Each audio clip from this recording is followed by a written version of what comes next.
Hare Krishna, please accept my humble obeisances. All glories to Srila Prabhupada. A good friend devotee of mine has shared this video of Bhakti Vikas Swami entitled Guru Issues, Part 14, The Great Ritvik Hoax. It was streamed live on February 26, 2022. We shall take a look at this video, and I thought why not watch it while at the same time trying to give the opposite view in accordance with Srila Prabhupada's books. So of course, Bhakti Vikas Swami is a Maharaj, he's a sannyasi, much more senior than I am. In this regard, we respect him, so we do not want to be committing offenses against him. And this is why everything that will be presented in this video would be from Srila Prabhupada's books and teachings. Before we start watching the video, there's a very important verse. So this is Adi Lila, chapter 2, text 117. A sincere student should not neglect the discussion of such conclusions, considering them controversial, for such discussions strengthen the mind. Thus one's mind becomes attached to Sri Krishna. And in the purport, Srila Prabhupada states, here, one should be particularly careful to understand the truth about Krishna. If because of laziness one does not come to know Krishna conclusively, one will be misguided about the cult of devotion. We should not be lazy when we are faced with such seemingly opposite elements in the philosophy. We should study with a cool mind, without wanting to achieve a conclusion in itself, but by studying with a very large vision, a broad vision. We should take a step back from our position and understand that to err is human and we might be wrong. Let us now start watching this video. It might sound as if it's plausible, but it's not.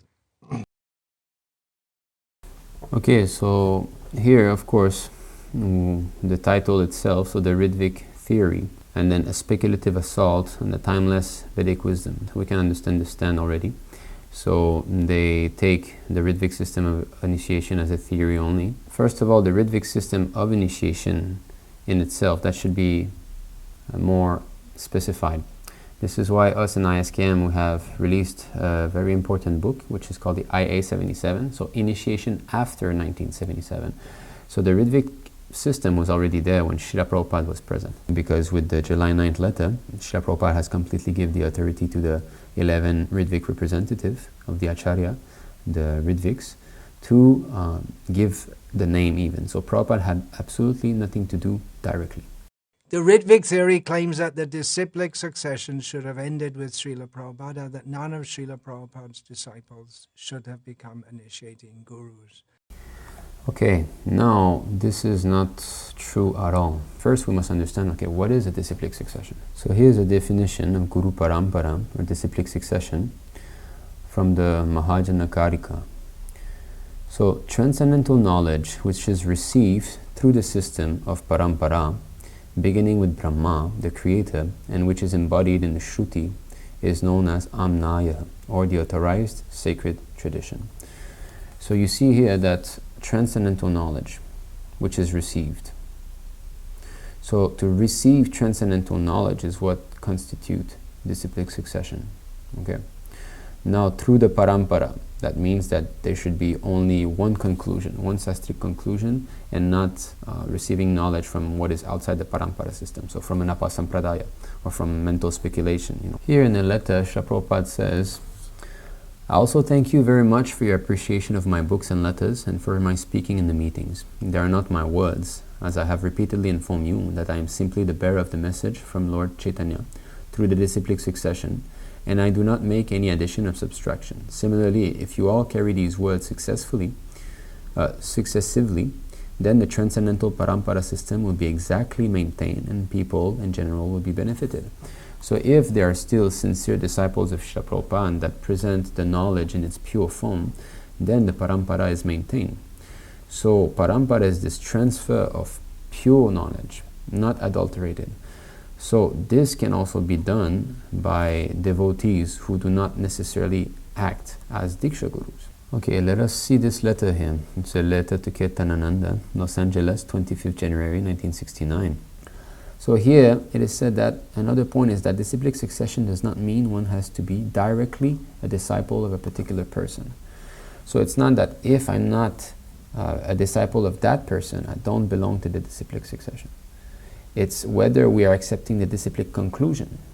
The conclusion which we have tried to explain in our Bhagavad Gita as it is the same as those conclusions of Arjuna. Arjuna accepted Krishna as the Supreme Personality of Godhead, and we also accept the same truth under the disciplic succession of Chaitanya Mahaprabhu. Things equal to the same thing are equal to one another. This is an axiomatic truth. So there is no difference of opinion of understanding Krishna between ourselves and Arjuna. Another example is that a tree has many branches, and you will find one leaf here and another leaf there. But if you take this leaf and the other leaf and you press them both, you will see that the taste is the same. The taste is the conclusion.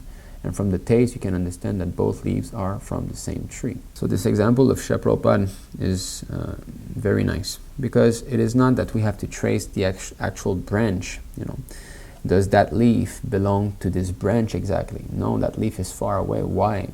All these leaves are here in this branch, but this leaf does not belong to that one. Therefore, it is not in the disciplic succession. No, it is from the taste. So, is the taste the same? Is the understanding of that devotee the same understanding of this devotee? Yes. Well, no matter how they came, they are part of the disciplic succession, because they have been transferred the original transcendental knowledge, which cannot be altered. Disciplic succession does not always mean that one has to be initiated officially. Disciplic succession means to accept the disciplic conclusion. I do not know why Bhakti Vikas Swami is saying that we claim to be wanting to stop the disciplic succession. Basically, his definition of disciplic succession from that statement appears to be that there has to be a physically present dīkṣā-guru. And that is the meaning of disciplic succession. So it is a conception of bodily proximity. Evam paramparā praptam. Paramparā means one after another. Even if we have physically present dīkṣā-guru, if the dīkṣā-gurus are actually changing that disciplic conclusion, then one is not part of the disciplic succession. Chain is broken when there are false spiritual masters. Otherwise, it is not broken. Chain is broken if a so-called spiritual master speaks something manufactured. Then the chain is broken. Otherwise, chain is not broken. So the chain is always there, except when someone interprets and changes. You see? So because one changes the essence, which is all the juice that comes from the tree and nourishes all the leaves, if one actually disconnects himself from this essence, then the leaf might still appear to be a leaf. It might still be green for some time also, but it will very soon dry, because actually it is disconnected from the tree. Prabhupada says, so we are trying to revive this paramparā system. And fortunately, we have sold 1 million copies of this edition of Bhagavad Gita. So you see, what is this Bhagavad Gita? It is knowledge. It is transcendental knowledge from Krishna and Prabhupada. And Prabhupada is saying we are reviving the paramparā by distributing this knowledge. So again, the stress is on transfer of transcendental knowledge. Of course, there are different versions of the Ritvik theory. There's hard Ritvik, soft Ritvik, and all kinds of things. Okay, so here Bhakti Vikas Swami is speaking about soft Ritviks and hard Ritviks. So those are still terms that have been coined by devotees in ISKCON. This is something a bit sad, in the sense that the Ritvik system of initiation is being demonized, although Srila Prabhupada clearly gave instructions on that, and he even answered straightforward question. Then our next question concerns initiations in the future, particularly at that time when you're no longer with us. We want to know how a first and second initiation would be conducted. Yes, I can recommend some of you. After this is settled up, I shall recommend some of you to act as officiating acharya. Is that called Ritvik? Ritvik, yeah. So even though that very question is so well formulated and Prabhupada has an answer straightforward, still they demonize Ritvik in ISKCON. let's say that the GBC in ISKCON and the 2/3 voting system to elect gurus is correct, then you should be trying to help us. You should be trying to defeat our deviant philosophy in an open manner so that everybody sees that we're defeated.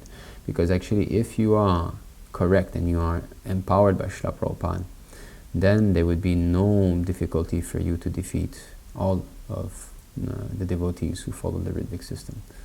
It would be easy peasy. Just like Srila Prabhupada has defeated everybody else, he was never defeated.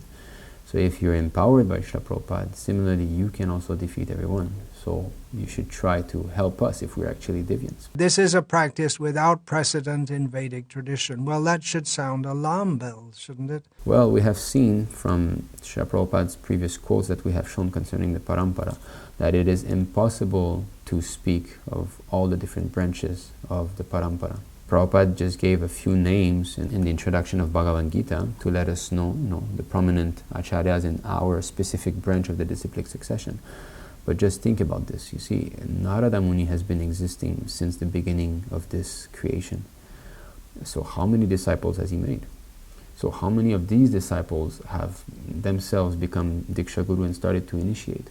So to say that this is without precedent, you must be aware of absolutely all the different spiritual masters in the creation. So to say that it is without precedence is not very sound. And even if it is without precedence, this is not how we have to judge. How we have to judge this topic is very easy.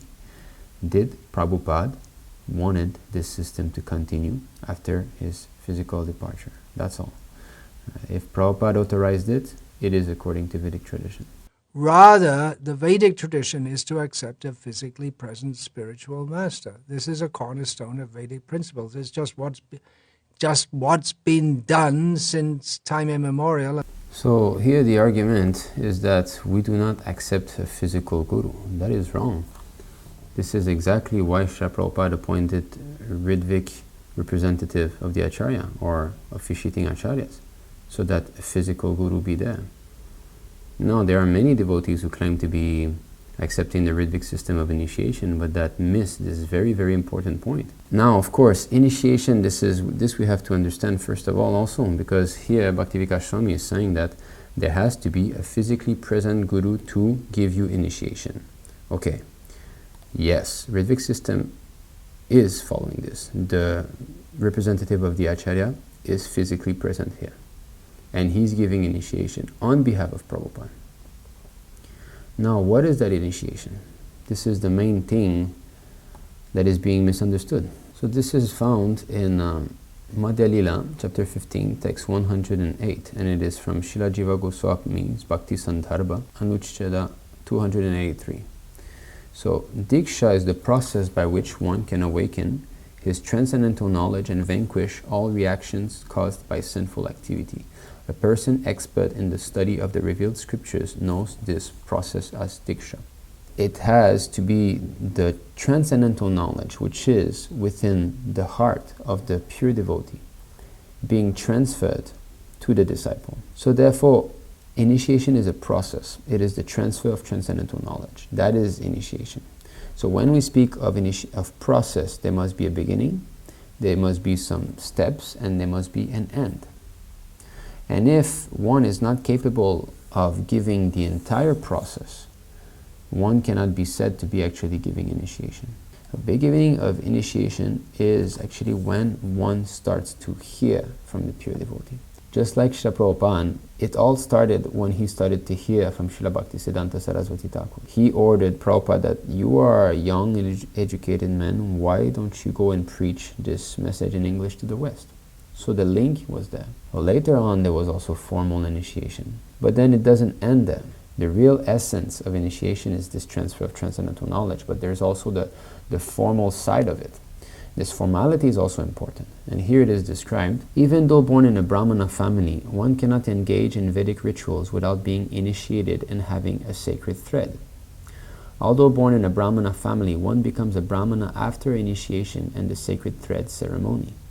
Unless one is initiated as a Brahmana, he cannot worship the holy name properly. And again, it is said here, this is from the Hari Bhakti Vilas, and this is here Prabhupada says, the Vaishnava regulative principles. Okay, so these are the, unless one is initiated by a bona fide spiritual master, all his devotional activities are useless. A person who is not properly initiated can descend again into the animal species. Formally surrendering to the spiritual master, taking the vows in front of the sacred fire, in front of the spiritual master, the Lord in his Archa Vigraha form, the devotees, that is like a binding spiritual contract between the disciple and the spiritual master. That is saying, my dear spiritual master, now I am formally surrendering to you. I'm signing this contract that my part is to follow the 4 regulative principles, chanting 16 rounds, and follow your instructions in this way. And the spiritual master from that day onward takes away the sins of the disciple and takes charge to bring him back home, back to Godhead. The spiritual master can be compared to the lower kindling stick, the disciple to the upper kindling stick, and the instruction given by the guru to the 3rd stick placed in between. So we have 1 stick above, 1 stick below, and a stick in between. The transcendental knowledge communicated from guru to disciple is compared to the fire arising from the contact of these, which burns the darkness of ignorance to ashes, bringing great happiness both to guru and disciple. So you can see that there is no physical contact between the upper stick and the lower stick. The actual contact is made by the transfer of transcendental knowledge. So this is where the touch is. And this is how we have to associate with saintly persons. One has to associate with liberated persons not directly, physically, but by understanding through philosophy and logic. When we listen to the class, we hear from Prabhupada, we open his books, his purport, we hear from Prabhupada, we watch his classes or his video, everything. In fact, now with modern day technology, one can associate with Prabhupada more than any other physically present person. Because let's say I am initiated by a physically present dīkṣā-guru in ISKCON, how often can I see him physically? And what is the difference that he is there, let's say in another country, and he's recording a class and I'm watching on my phone? What is the difference between this and watching the class of Prabhupada on the phone? Initiation means the transfer of transcendental knowledge. So that is beyond time and space. It doesn't matter. Even when Prabhupada was physically here, there were so many disciples who almost never saw Prabhupada. Some of them saw him maybe once, and that's all. So the initiation ceremony was being taken care of by the temple president, and so he was being initiated without even having seen his spiritual master face to face. And that is also, try to find an example in our Vedic tradition of this. The disciples were there, always listening from Prabhupada, because they had Prabhupada's book. So although Prabhupada was touring and preaching all over the world, a disciple might have been in a small country where Prabhupada would hardly go, but he would be listening to his spiritual master daily. And in this way he developed his relationship with Prabhupada, because Vani and Vapu are non-different from one another. And in fact, Vani is more important, because Vani is still here, or Vapu is gone already. Now we said that initiation is a process. And what is the end of that process? As we have said, if one cannot complete the process, he cannot actually give initiation. You see, just like if I say, I have to give you, I have to bring you to another planet. Okay, so I might say, well, look, get in my car. That's all right, that's part of the process. I will be driving you maybe 10 miles where you can take a spaceship and go. But if I can only drive the car and I cannot bring you in the spaceship and bring you to another planet, then I cannot complete the process. If the goal is to go from one planet to another, which is, we have to leave this material world and go to Goloka Vrindavan, if I do not have the power to bring you there, then the process of initiation cannot be completed. And actually, the qualification of going back to Krishna is that one has to attain pure devotional service. And unless one is a pure devotee who is situated on the highest platform of prema bhakti, he cannot give prema. If I'm situated in the middle way, even if I'm on the Nishta platform or even Bhava platform, I cannot give you prema because I do not have it. And this is how Prabhupada describes the initiation of Devaki by her husband Vasudeva. So this is Canto 10, Chapter 2, Text 18. So it is said, thereafter, accompanied by the plenary expansions, the fully opulent Supreme Personality of Godhead, who is all auspicious for the entire universe, was transferred from the mind of Vasudeva to the mind of Devaki.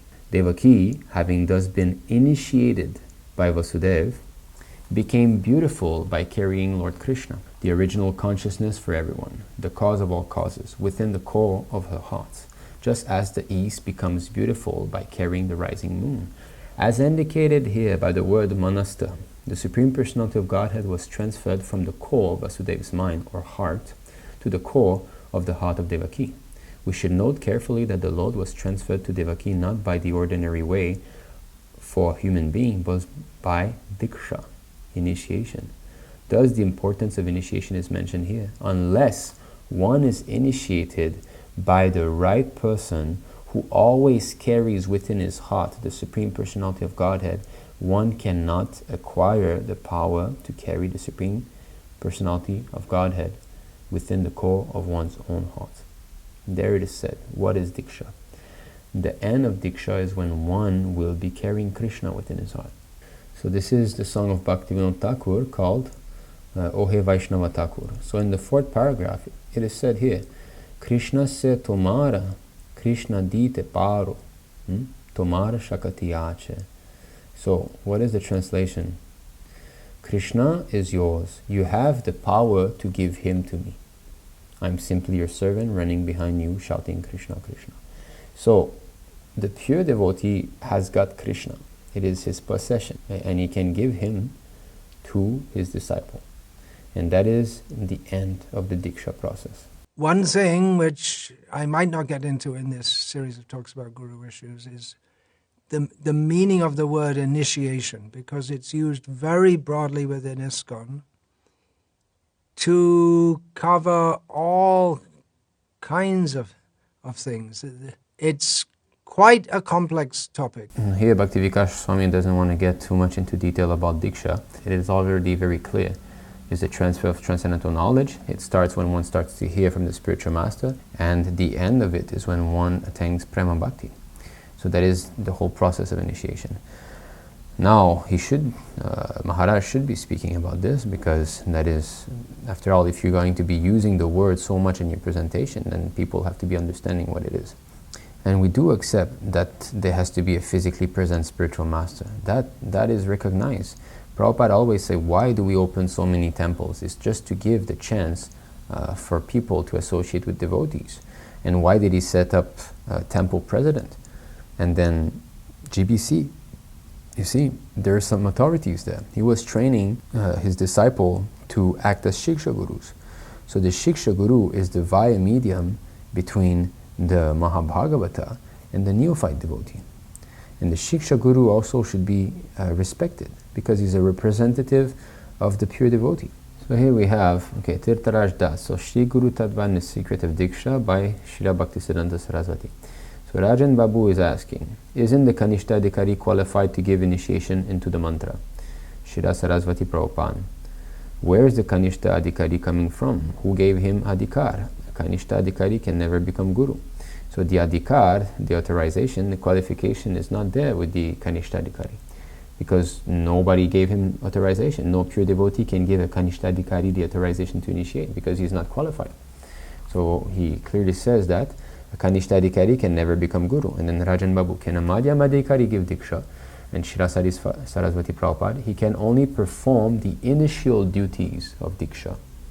It is the Uttama-adhikārī, Mahā-bhāgavata Vaishnava, who is actually the dīkṣā guru. So you see. So why the Madhyama-adhikārī can perform the initial duties of dīkṣā? We have seen dīkṣā is a process by which the transcendental knowledge is transferred.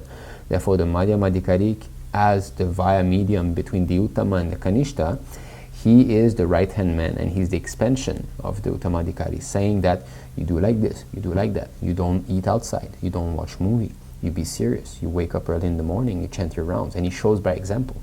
He's doing all these things already, not that he's just saying. And in this way, he is an expansion of the pure devotee.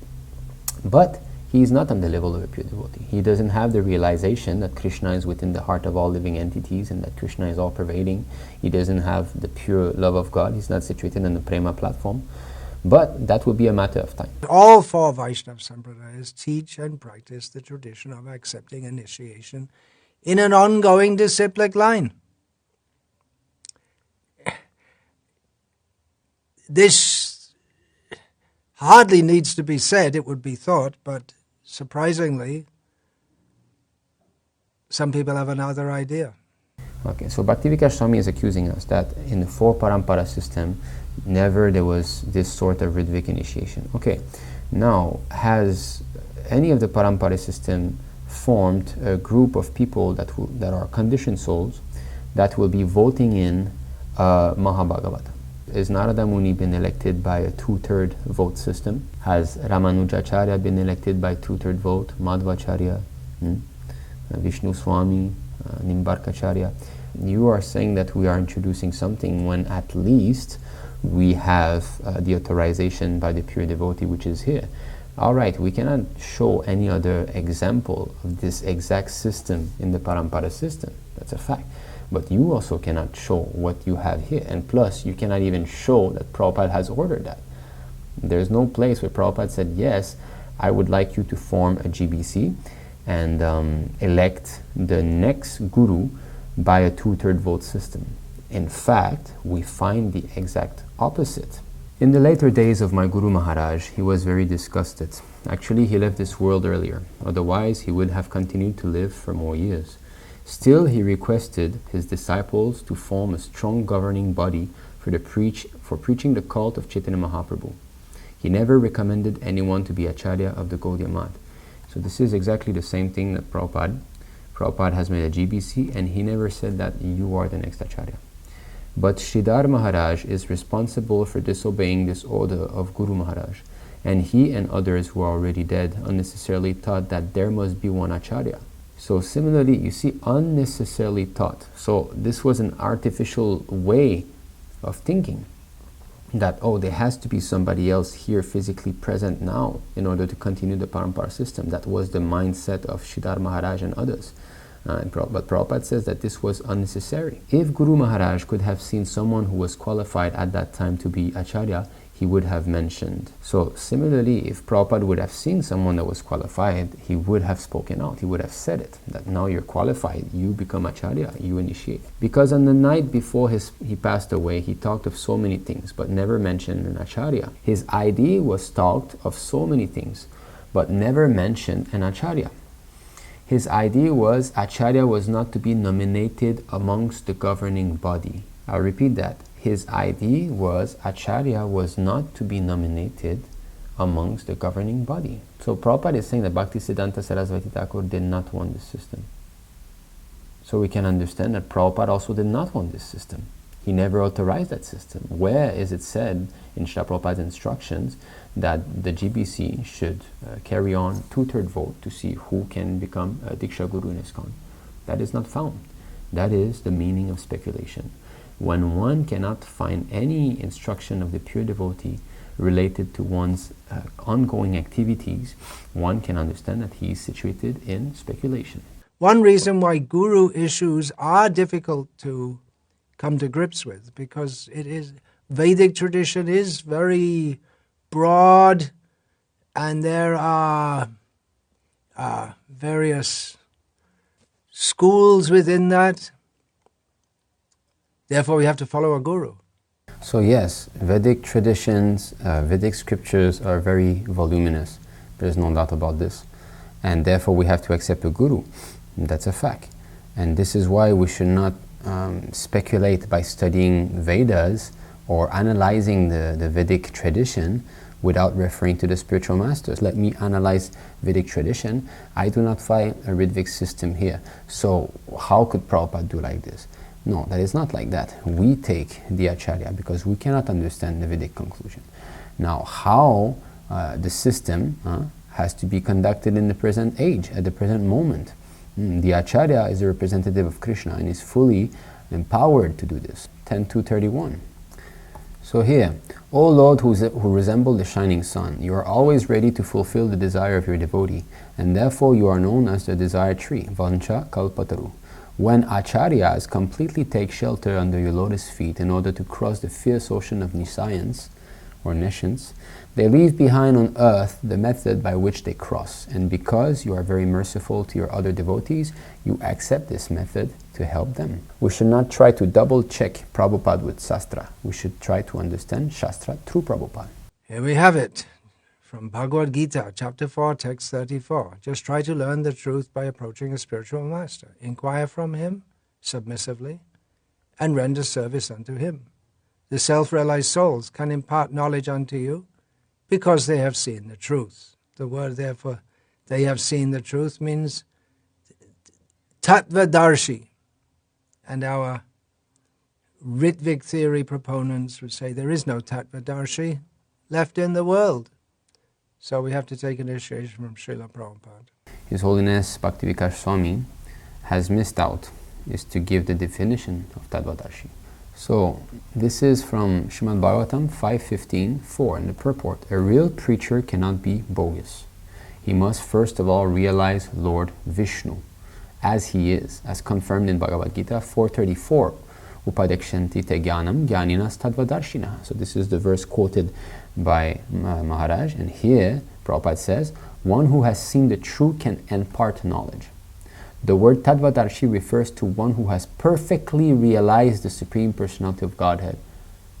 Perfectly realized. Such a person can become guru and propound Vaishnava philosophy all over the world. And that is Mahā-bhāgavata. And fully realized means he's seeing Krishna everywhere. He's always in touch with Krishna. He's not touching this material world. The Uttama-adhikārī, he will be preaching. He will be showing according to śastra. But he does not realize everything that is in śastra.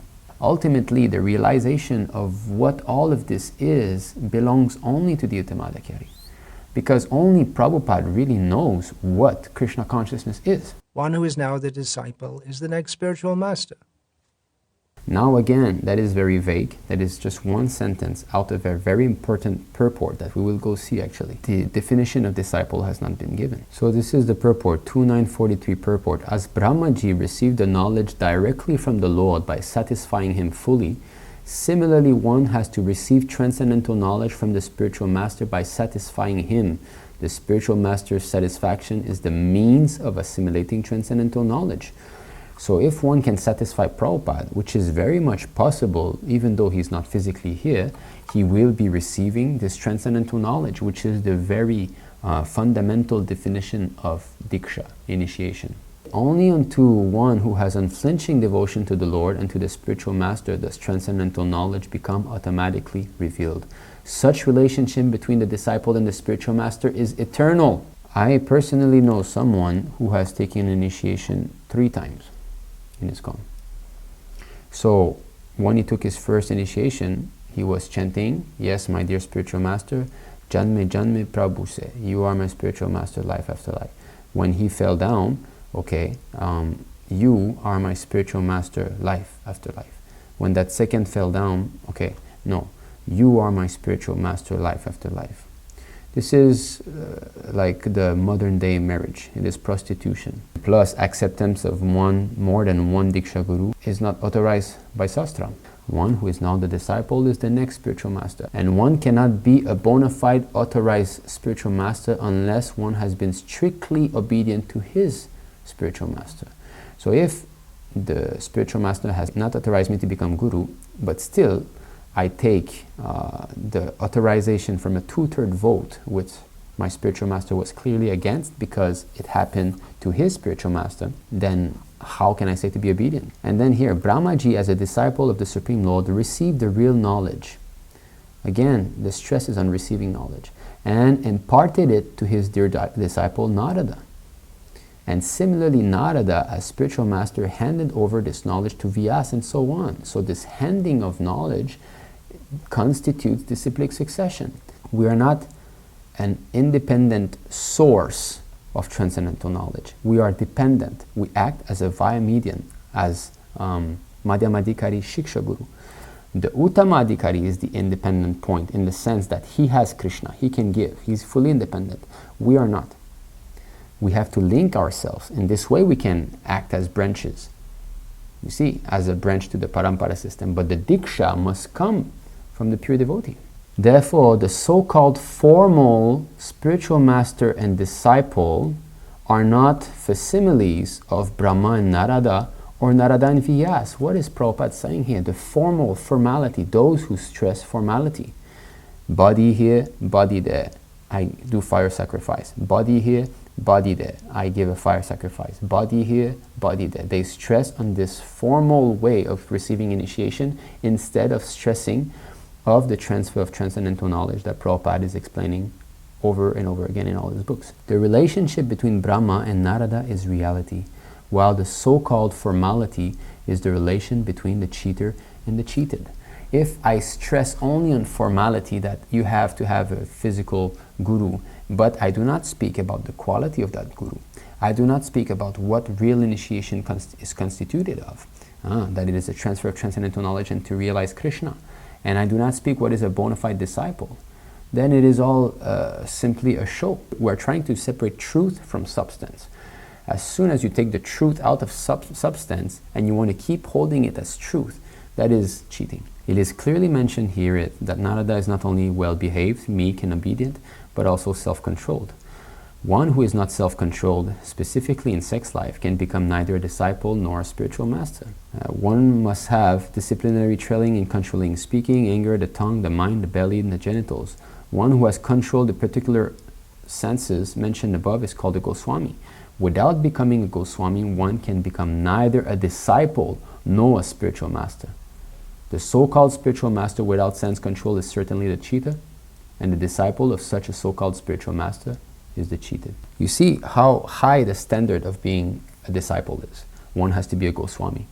And Prabhupada here is saying controlling the speaking, anger, tongue, mind, belly, genital. That is the first verse of the nectar of instruction, vacho vegam, krodha vegam. And it is said that yes, if you control all these things, then you are qualified to make devotees all over the world. So it is out of qualification. So the desire that Prabhupada had for his disciples to become spiritual master, that is not at all challenged. We fully agree with that. But if you don't raise yourself to that standard, it's not Srila Prabhupada's fault. It is your fault. And this is what happened. In 1977, when Srila Prabhupada departed, the July 9th letter was there. Prabhupada had given the list of 11 Ritviks. They would act as representative of the Acharya to give Ritvik initiation. That was going on. When Srila Prabhupada departed, there was some speculation. They were not sure of what they had to do, because they did not automatically say that now we are 11 gurus. No, there was some speculation. Nor in the July 9th letter is it written anywhere that Prabhupada authorized them to automatically become guru after his physical departure. So what they have done is that they have approached Sridhar Maharaj concerning this. Now we have seen earlier that quote that Prabhupada speaks that Sridhar Maharaj was responsible for disobeying Bhaktisiddhanta Sarasvati Thakur concerning initiation after his physical departure. So concerning initiation after the physical departure of Srila Prabhupada, his disciples go and ask Sridhar Maharaj. Is it the proper person to ask? After asking him, he has said that no, you all become gurus, the 11 of you. Child is the father of man. Who is the child now is expected to be a father or a mother in future. That's just the way the world goes. So there's a nice verse that we know in comparison to this, that Guru Nasasyat. One who cannot deliver his dependents from the path of repeated birth and death should never become a spiritual master, a father, a husband, a mother, or a worshipable demigod. So yes, it's the way the world goes. We beget children, they become father and mother. But Shastra says, first of all, according to that example, that they should not even become father and mother if they cannot deliver their children from the path of repeated birth and death. So similarly, there's restriction for normal procreation, and there's restriction also with the actual topic that is under discussion now, which is the spiritual master accepting disciple. If the spiritual master cannot deliver his disciple from the path of repeated birth and death, he should not become a spiritual master. So again, we speak of quality. It is not just the natural way of things. You see, how many disciples did Srila Bhaktisiddhanta Sarasvati Thakur initiate? Is it that as soon as he departed, all of them had to become gurus? That mentality has been rejected by Srila Prabhupada. After you, is there any decision being made who will take over? Srila Prabhupada replied, yes, all of them will take over. these students who are initiated from me, all of them will act as I am doing, just like I've got many God brothers. They are all acting, and you can see a photograph of Srila Prabhupada with some of his God brothers here. They are all acting. Similarly, all these disciples which I am making, initiating, they are being trained to become future spiritual masters. Whoever is initiated, he is competent to make disciples, but as a matter of etiquette, they do not do so in the presence of their spiritual master. This is the etiquette. Otherwise, they are competent. They can make disciples and spread. Yes, so there's no doubt about that Srila Prabhupada wanted his disciples to become future dīkṣā-gurus. That is admitted, that is a fact. But Prabhupada here says that they are being trained. So that means that there's a training ongoing. Now the question is, has the training been completed? This conversation is in 1971. So let us look at a further conversation. So this is a room conversation, 1977, April 22nd, so 6 years later. Well, I have studied myself and all of your disciples, and it's clear fact that we are all conditioned souls, so we cannot become guru. Maybe one day it may be possible. So here Uttama Swami is accepting that because they're conditioned souls, they cannot be guru. Therefore, he understands that the qualification of a guru is that he has to be a liberated soul. Prabhupada says, but not now. Prabhupada said, yes, I shall choose some guru. This is in the future tense. That means he has not chosen yet. I shall say, now you become acharya, you become authorized. I'm waiting for that. You become all acharya. I retire completely. But the training must be complete. Here again, training. That means the training has not been completed even by the time of 1977. And Prabhupada is saying, I shall say, now you become acharya, you become authorized. So now all we need to do is that from April 22nd all the way to November 14, 1977, we have to see, has Srila Prabhupada made this statement that now you become acharya, you become authorized. Prabhupada says he's waiting for this. But there's no such statement. The argument that they give is that Prabhupada is not potent enough to make one pure devotee. This argument very often we hear. Now, this argument is wrong on two fronts. Firstly, if one does not become a pure devotee, it is not his spiritual master's fault. It's not that my spiritual master is not potent enough, therefore I cannot become a pure devotee. That is very childlike nature to speak like this. Just like a child that it's my father's fault that I'm a rascal. You see, no, you're a rascal because you're not following the instructions of your father. A teacher can give you hints. The acharya can give you hints that you can be saved in this way. But the execution of the duties, that is in your hand.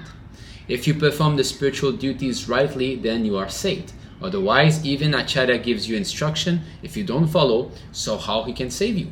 He can save you by instruction, by his mercy as much as possible. But you have to take it in your hands seriously.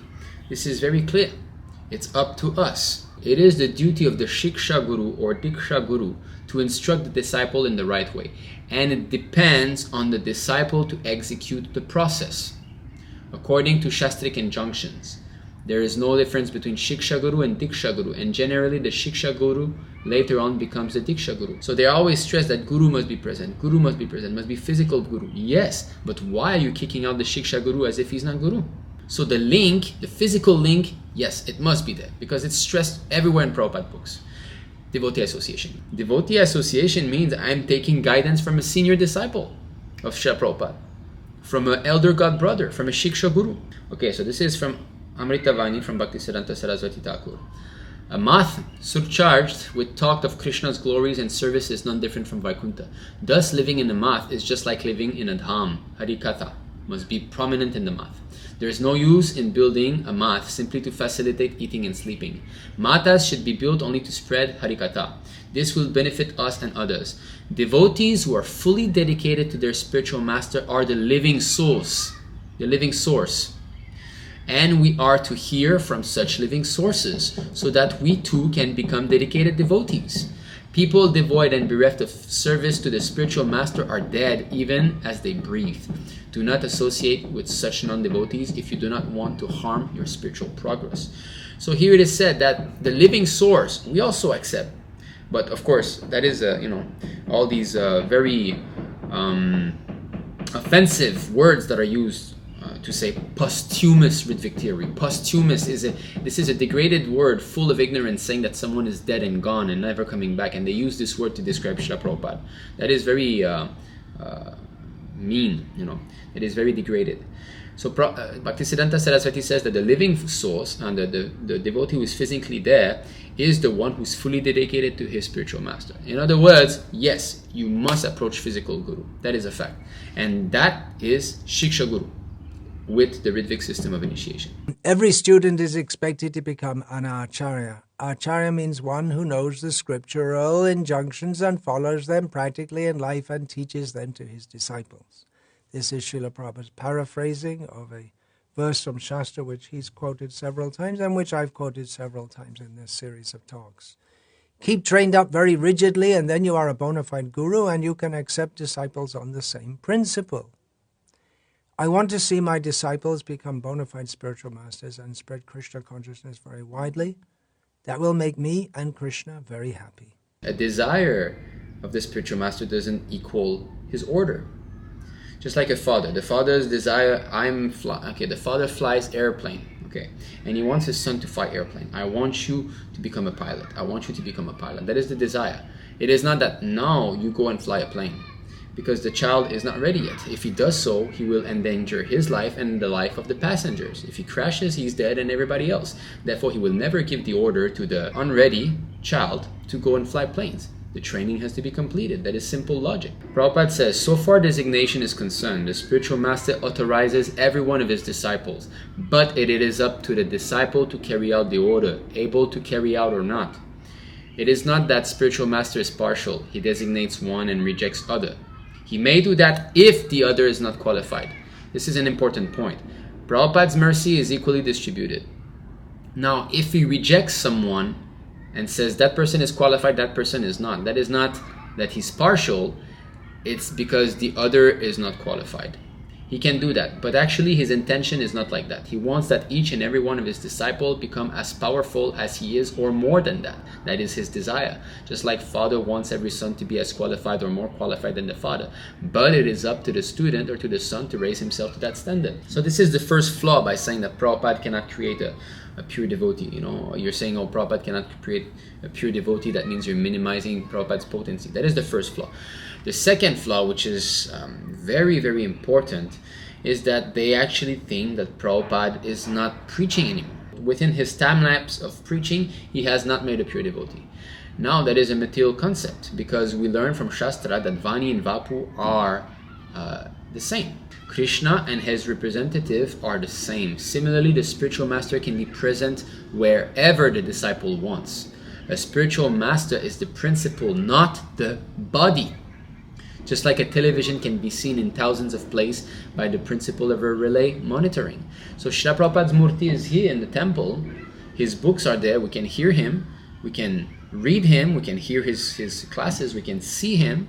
It is better service to Krishna and spiritual master in a feeling of separation. Sometimes there's a risk in the matter of direct service. Familiarity breeds contempt. When you're day in, day out next to the pure devotee, you start to think that, well, he walks like me, he eats like me, So you become an offender, Guru Ravagnya, to consider the spiritual master an ordinary person. So it is better to serve him in a feeling of separation. And that is exactly what the Ritvik system of initiation has introduced. Prabhupada has introduced that mood, that the dīkṣā-guru is not here anymore. So this is a feeling of separation. So this love that, my dear spiritual master, when shall I see you? I have never even seen you yet, physically. When shall I see you? We know that as sincere disciples, once we leave our body, we will see Prabhupada. That will be the reuniting, that will be a wonderful, blissful moment. Meanwhile, let me carry out his instruction and work in this mood of separation. Prabhupada mainly served Srila Bhaktisiddhanta Saraswati Thakur in this mood. He said it, that he met him less than 10 times. Prabhupada says like that, I have never felt alone. So although a physical body is not present, the vibration should be accepted as the presence of the spiritual master. Vibration, what we have heard from the spiritual master, that is living. So they are saying living guru, living guru, living guru, meaning Prabhupada is a dead guru. That is the thing. You need a living guru. So the opposite statement is Prabhupada is a dead guru, therefore you cannot approach him for knowledge. But here Prabhupada says that what we're hearing from the spiritual master, that is living. When you feel separation from your spiritual master, you just try to remember his words of instruction. You will not feel separation. You will feel that he is with you. So we should associate by vibration and not by the physical presence. That is real association. So Prabhupada is putting it clearly that association means by the instruction. By the instruction of Srila Prabhupada, by his message, by his words, by his letters, by his books, by his classes, everything. We must associate like this, not by physical presence. And Prabhupada says this is real association. But they are stressing that no, body must be there. So here the concluding words of the CC, concluding words. How much important instruction should be found in the concluding words of the Chaitanya Charitamrita? Prabhupada knows what is to come. So he gives guidance. So yes, I will depart soon. So listen to this. Physical presence is sometimes appreciable and sometimes not. But Vani continues to exist eternally. Therefore, we must take advantage of the Vani, not the physical presence. I think that His Divine Grace Bhaktisiddhanta Saraswati Thakur is always seeing my activities and guiding me within my heart by His words. Spiritual inspiration comes from within the heart, wherein the Supreme Personality of Godhead in His Paramatma feature is always sitting with all His devotees and associates. If there is any credit to my activities of translating, it is all due to His Divine Grace. Certainly, if His Divine Grace were personally present at this time, it would have been a great occasion for jubilation. But even though He's not physically present, I'm confident that He's very pleased by this work of translation. So Prabhupada knows that my spiritual master is pleased with me.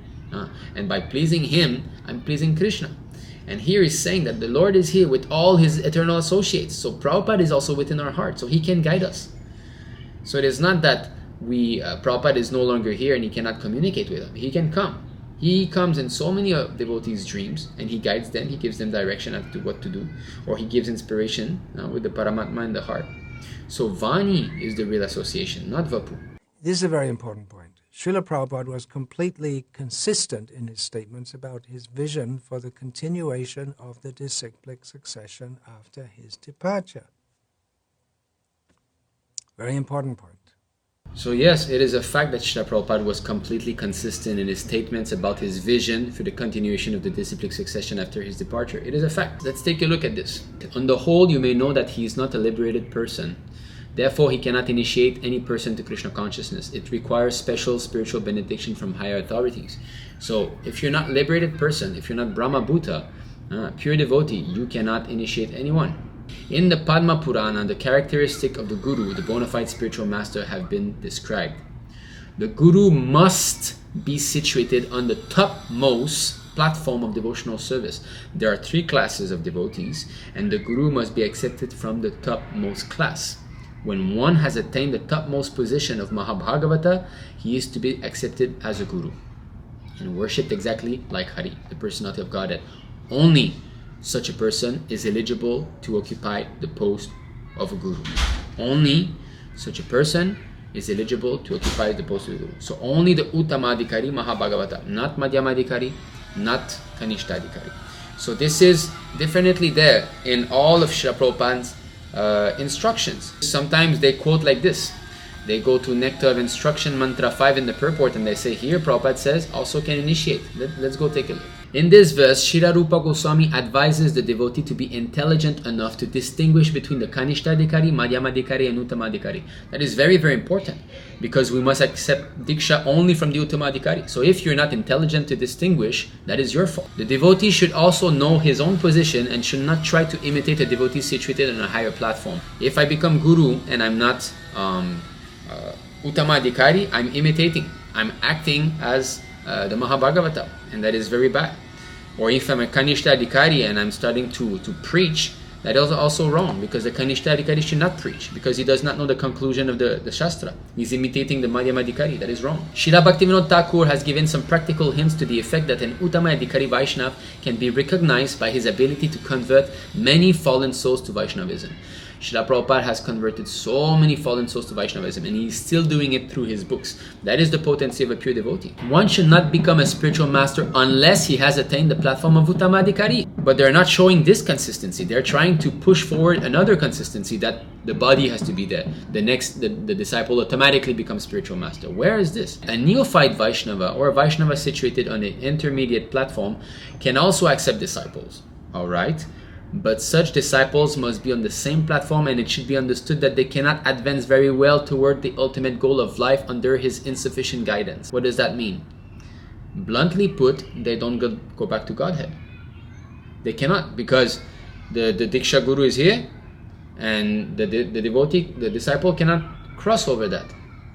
They cannot advance. Here is clear, and Prabhupada says, therefore, a disciple should be careful to accept an Uttama-adhikārī as a spiritual master. So here is the instruction for the guru and for the disciple. He says that one should not become a spiritual master unless he has attained the platform of Uttama-adhikārī. That is the order. And then again, therefore, a disciple should be careful to accept an Uttama-adhikārī as a spiritual master. So that's it. You have it. Again, consistency is there. Okay, let's bring more consistency. The answer to your Ishtagoshti questions are as follows. Unless one is a resident of Krishna Loka, one cannot be a spiritual master. That is the first proposition. A layman cannot be a spiritual master, and if he becomes so, then he will simply create disturbance. And here, this is in his offering to Srila Bhaktisiddhanta Saraswati Thakur at the Radha Damodar temple in Vrindavan in 1961. If everyone just initiates, then there will only be contradictory results. As long as it goes on, there will be only failure. He clearly says, as long as everybody initiates, there will be contradictory results. Why would he give a system like that? So it is speculation, 2/3 vote.